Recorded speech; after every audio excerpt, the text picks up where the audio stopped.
Hello everyone. Today we will take our next part, that is female part of the flower, ज्याला आपण gynoecium असं म्हणूयात. Okay, मग आता अगोदरच्या लेक्चर मध्ये आपण जे पाहिलं होतं development of male gametophyte and development of female gametophyte, त्याच्यामध्ये कालच्या लेक्चर मध्ये आपण जे पाहिलं होतं तो होता डेव्हलपमेंट ऑफ मेल गॅमेटोफाइट. आज जे आपल्याला पाहायचं आहे ते डेव्हलपमेंट ऑफ फिमेल गॅमेटोफाइट. ठीक आहे, मग त्याच्यासाठी अगोदर आपल्याला काय पाहावं लागेल तर फ्लावर आहे. फ्लावर मध्ये मी तुम्हाला बायसेक्शुअल फ्लावर बद्दल बोललो होतो. मग बायसेक्शुअल फ्लावर मध्ये नेमकं काय होतं ह्याच्याबद्दल आपली चर्चा झाली होती. बायसेक्शुअल फ्लावरला ज्याच्यामध्ये अँड्रोशियम आणि गायनोशियम, किंवा सोप्या भाषेत सांगायचं म्हटलं तर मेल आणि फिमेल रिप्रोडक्टिव्ह पार्ट हे एकाच फुलामध्ये प्रेझेंट असतील तर त्याला आपण काय म्हणत होतो, त्याला आपण बायसेक्शुअल फ्लावर असं म्हणायचं. त्याच्यामध्ये याच्या अगोदरच्या व्हिडिओमध्ये आपण पाहिलं होतं की मेल गॅमेटोफाइट कसा असतो. आजच्या लेक्चर मध्ये आपल्याला पाहायचं आहे फिमेल गॅमेटोफाइट कसा असतो. ठीक आहे, मग आपण जर पाहिलं तर female reproductive oral of flower जे आहे त्याला आपण काय म्हणूयात, त्याला आपण गायनोशियम म्हणायचं. ठीक आहे, मग आता गायनोशियम आपण जर जास्वंदाच्या फुलामध्ये पाहिलं असेल तर फुलाच्या एकदम वरच्या साईडला 5 असे कोण आलेले आहेत, राईट. तर हे 5 जण मिळून या 5 जणी मिळून हे गायनोशियम झालं. आता ह्याच्यातला इंडिव्हिज्युअल मेंबर असेल तर एका मेंबरला काय म्हणणार तुम्ही, तर त्याला म्हणायचं इंडिव्हिज्युअल मेंबर ऑफ गायनोशियमला आपण म्हणायचं कार्पेल. ओके, मग आता कार्पेल मध्ये नेमकं काय असणार आहे तर ओव्हरी आहे, स्टाईल आहे आणि स्टिग्मा. आता सोप्या भाषेमध्ये आपण जर डायग्राम पाहिली तर डायग्राम मध्ये हे बघा, हा असा पार्ट तुम्हाला पाहायला मिळतो ज्याच्यामध्ये याला आपण काय म्हणणार, याला आपण म्हणायचं, याला स्टिग्मा हा शब्द वापरायचा. म्हणजे जिथं पोलन रिसीव्ह केले जातात त्याला काय म्हणायचं स्टिग्मा. हा इथून एवढा पोर्शन झाला हा याला म्हणायचं स्टाईल. ओके, आणि हा जो पार्ट आहे याला म्हणायचं ओव्हरी.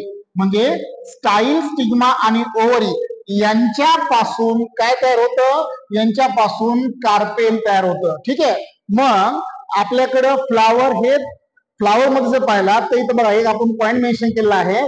जर एखाद्या फ्लावर मध्ये हेच कार्पेल्स फ्री असतील म्हणजे एकमेकांमध्ये फ्यूज झालेली नसतील तर त्याला काय म्हणायचं, त्याला म्हणायचं अपोकार्पस.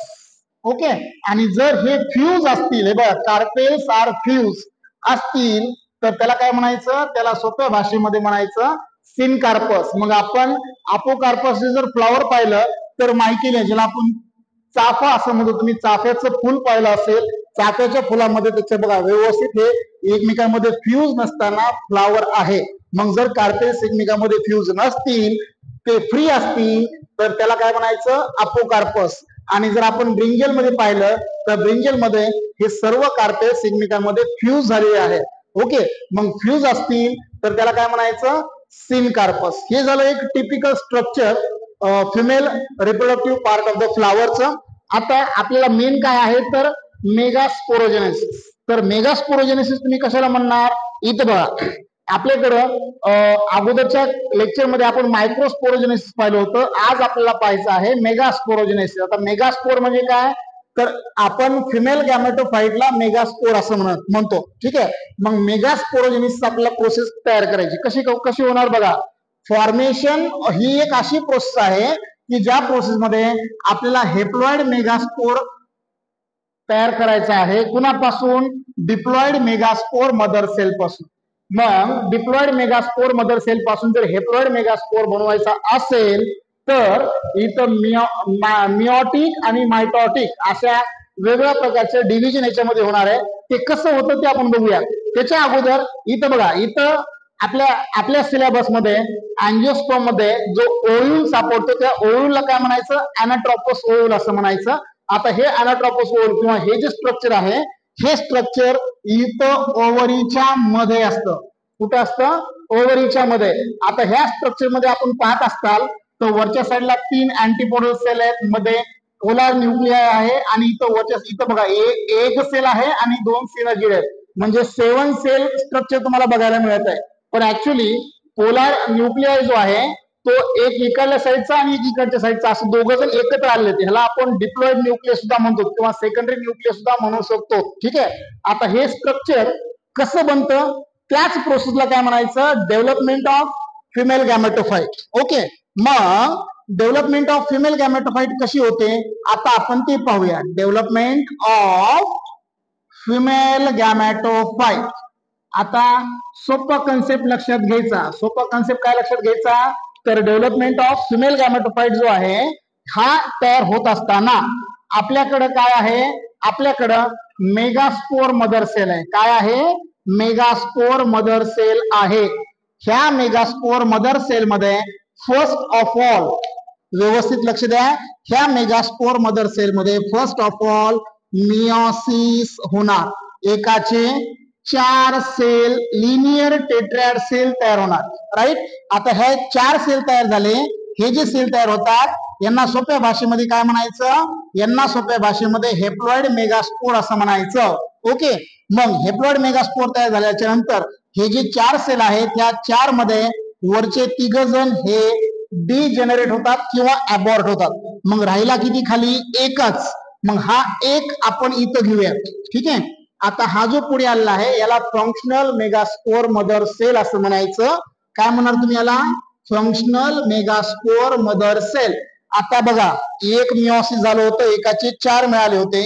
आता इथं बघा इथं फंक्शनल मेगास्पोर सेल मध्ये फंक्शनल मेगास्पोर मदर सेल मध्ये एक मायटोसिस होणार म्हणजे एकाचे तुम्हाला 2 सेल मिळाले. राईट. नंतर सेकंड मायटोसिस होणार ह्या 2चे 4 मिळाले. राईट. आणि शेवटी ह्या थर्ड मायटोसिस मध्ये ह्या 4चे 8 होतील. वरी 4 आणि खालच्या साईडला 4. बघा झाले का. ही प्रोसेस कुठे चालू आहे ही प्रोसेस त्या ओव्हरी मध्ये चालू आहे. ओके. आता हे झाल्याच्या नंतर बघा 2 पोल आहेत. एक ह्या साईडला आहे एक त्या साईडला आहे. डन. मग आता होणार काय हे झाल्याच्या नंतर आपला सोपा कन्सेप्ट आहे. इथं जो आपण मध्ये डायग्राम दाखवलेली आहे हे डेव्हलपमेंट ऑफ म्हणजे फुल्ली डेव्हलपमेंट ऑफ फिमेल गॅमेटोफाइट आहे. फक्त हे कसं तयार होतं ते आता लक्ष द्या. हे बघा हे वरचे 4 आहेत म्हणजे ह्या साईडला 4 आहेत ह्या साईडला 4 आहेत. राईट. तर याच्यातला एक सिंगल येणार सेंटरला येणार. बघा आले का. इथं जो आपण दाखवला त्याला पोलार. पोलार का म्हणायचं कारण एक इकडल्या साईडने न्यूक्लियस होतो एक इकडल्या साईडने न्यूक्लियस होतो. 2 न्यूक्लियस दोन्ही पोलार साईडला येत असल्यामुळे याला काय म्हणायचं पोलार न्यूक्लियस असं म्हणायचं. ठीक आहे. मग आता एक इथं आले म्हणजे आता राहिले किती वरच्या साईडला 3 राहिले खाली 3 राहिले. मग वरच्या साईडचे 3 आहेत ह्या वरच्या साईडचे जे 3 आहेत यांना अँटीपोडल सेल असं म्हणायचं. काय म्हणायचं यांना अँटीपोडल सेल असं म्हणायचं. आणि जे आता खाली 3 जण आहेत त्यातले 2 जण हे सिनर्जिड सेल आहेत. कोणते सेल आहेत हे बघा सिनर्जिड सेल. ओके. ह्या सिनर्जिड सेलचं विशेष कॅरेक्टर काय आहे तर यांच्यावरती हेअर लाईक प्रोजेक्शन किंवा हेअर लाईक स्ट्रक्चर इथं प्रेझेंट असतं ज्याला फिलिफॉर्म ऍपॅरेटस नावानं ओळखायचं. कोणतं ऍपॅरेटस आहे फिलिफॉर्म नावाचं ऍपॅरेटस आहे ज्याचं मेन फंक्शन काय आहे ज्यावेळेस पोलन ट्यूब वरून येणार आहे त्या पोलन ट्यूबला मायक्रोपाईलच्या साईडनं एग कडे जाण्यासाठी प्रॉपरली गाईड करायचं काम कुणाचं आहे ह्या फिलिफॉर्म ऍपॅरेटसचं आहे. ठीक आहे. मग आता राहिला प्रश्न काय इथं एग सेल आहे. ओके. हा जो इथं दाखवलाय बघा हा एग सेल. हा एग सेल इथं आला का. मग आता इथं बघा सोप्या भाषेमध्ये हे वरी 3 होते खाली 3 बघा 3 ला 3 आले का. आता हा जो होता हा ह्याला मी पोलार न्यूक्लियस का म्हणलं ते सांगितलं. डिप्लॉइड न्यूक्लियस का म्हणायचं कारण 2 न्यूक्लियसचं फ्युजन झाले म्हणून याला डिप्लॉइड न्यूक्लियस असं म्हटलं जातं. आणि याला सेकंडरी न्यूक्लियस किंवा डिप्लॉइड न्यूक्लियस असं म्हणलं तरी चालतं. ठीक आहे. आता हे इथपर्यंत झाल्याच्या नंतर ही बाहेरचं स्ट्रक्चर तयार होतं. आता ह्या बाहेरच्या स्ट्रक्चर मध्ये बघा हा जो पार्ट येतो कोणता हा पार्ट ह्याला एम्ब्रियो सॅक असं म्हणायचं. काय म्हणायचं याला एम्ब्रियो सॅक असं म्हणलं जातं. ठीक आहे. एम्ब्रियो सॅकच्या मध्ये अँटीपोडल सेल पोलार न्यूक्लियाय सिनर्जिड आणि एग सेल आहे. आता ह्या एम्ब्रियो सॅकच्या बाहेर जर आलात तर इथं बघा हे न्यूसेलस आहे का. न्यूसेलसचं फंक्शन काय आहे ज्या टाइमला एम्ब्रियो सॅक डेव्हलप होती आहे त्याला प्रॉपर न्यूट्रिशन द्यायचं काम ह्या न्यूसेलसचं आहे. याच्या बाहेरून जर गेलात तर इकडल्या साईडला बघा इथं हा जो पार्ट आहे याला इनर आणि हा जो आहे याला आउटर असं म्हणायचं. सोप्या भाषेमध्ये आपण आंब्याची कोय पाहिली असेल, आंब्याची कोय फोडलेली पण असेल, मग आंब्याची कोय फोडल्याच्या नंतर आपण आंब्याची जी आउटर कोटिंग पाहिली होती ती टफ होती, त्याच्यामध्ये आपण पाहिलं होतं कागदासारखा एक लेअर निघाला होता, खूप थिन लेअर होता, तो जो लेअर असतो त्याच्यामध्ये आंब्याची कोय असते, बरोबर आहे. म्हणजे बाहेरची टफ कोटिंग आहे, टफ कोटिंगच्या मध्ये आणखी एक छोटीशी कोटिंग आहे, त्याच्यामध्ये खरं सीड असतं ते, राईट. त्यालाच आपण ते कसे म्हणजे अशा पद्धतीनं त्या इनर आणि आउटर इंटिग्युमेंट पासून ते दोन कोटिंग तयार होतात. झाले का दोन कोटिंग तयार? मग हा जो अप्पर पार्ट आहे त्याला चलाजा म्हणायचं, जो लोअर पार्ट येतो त्याला मायक्रोपाईल असं म्हणायचं. ओके, आता हे झाल्याच्या नंतर हा प्लासेंटा.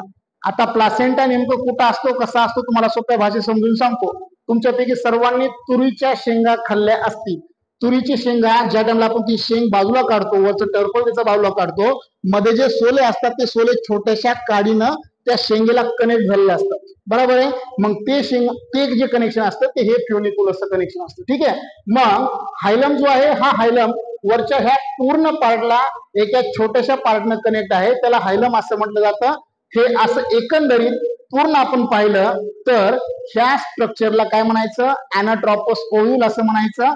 आणि ज्या पद्धतीने मी तुम्हाला इथे समजून सांगितलं की हे डेव्हलपमेंट ऑफ फिमेल गॅमेटोफाइट कशी होते, हे झाल्याच्या नंतर इथं आपला डेव्हलपमेंट ऑफ मेल गॅमेटोफाइट आणि डेव्हलपमेंट ऑफ फिमेल गॅमेटोफाइटचा पार्ट संपतो. त्याच्या अगोदर ही जी सगळी डेव्हलपमेंट आहे ना, ही सगळी डेव्हलपमेंट फक्त एका सिंगल मेगास्पोर मध्ये डेव्हलप होते किंवा सिंगल मेगास्पोर मध्ये ही प्रोसेस होत असल्यामुळे, एका सिंगल मेगास्पोर पासून ही प्रोसेस होत असल्यामुळे याला काय म्हणायचं, याला मोनोस्पोरिक डेव्हलपमेंट असं म्हणायचं. एका सिंगल मेगास्पोर पासून ही डेव्हलपमेंट होत आहे म्हणून त्याला काय म्हणायचं, मोनोस्पोरिक डेव्हलपमेंट असं म्हणायचं. पुढे गेला तर ही जी डेव्हलपमेंट आहे ही डेव्हलपमेंट मेगास्पोरच्या मध्ये होत आहे म्हणून ह्याला काय म्हटलं जातं, एंडोस्पोरिक डेव्हलपमेंट असं म्हणायचं. आता मेन याच्यातलं इम्पॉर्टंट काय ते समजून सांगतो.